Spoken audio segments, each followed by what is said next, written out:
Now, more migrant workers are satisfied with working and living in Singapore. A Manpower Ministry survey saw over 95% of these workers expressing satisfaction.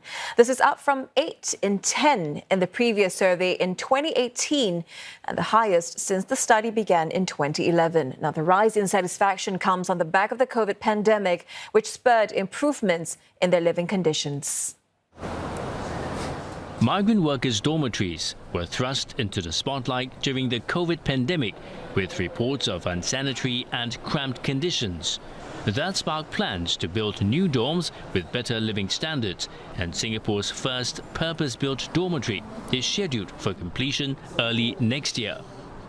A migrant workers survey done last year shows that good living conditions is among the top reasons why the majority of them would recommend others to work in Singapore.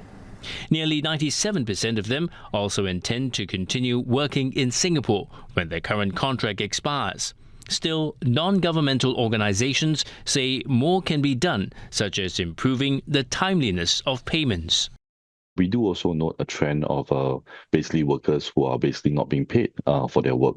And we see this through the cases that we service when migrant workers comes through our doors. And these cases are largely predominantly in the construction sector for the smaller subcontractors. So we certainly hope more can be done to help encourage businesses in making sure that they do timely payments to workers. Most migrant workers receive their salaries digitally, up from 75% in 2018. But about 2.5% say they received lower salaries than stated in their in-principle approval letters or IPA. The fact that 2.5% that say they are not receiving salary as per stated in the IPA seems like a very small amount.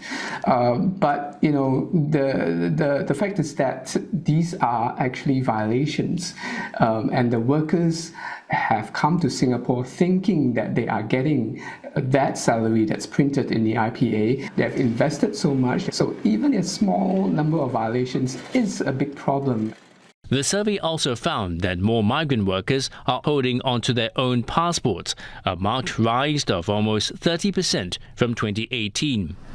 Employers are not allowed to hold on to their employees' passports, and misinformation over such topics is something TWC2 hopes to address.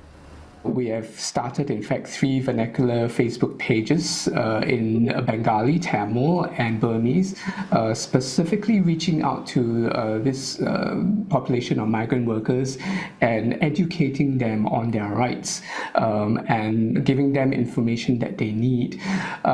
So this has been very helpful to the migrant workers.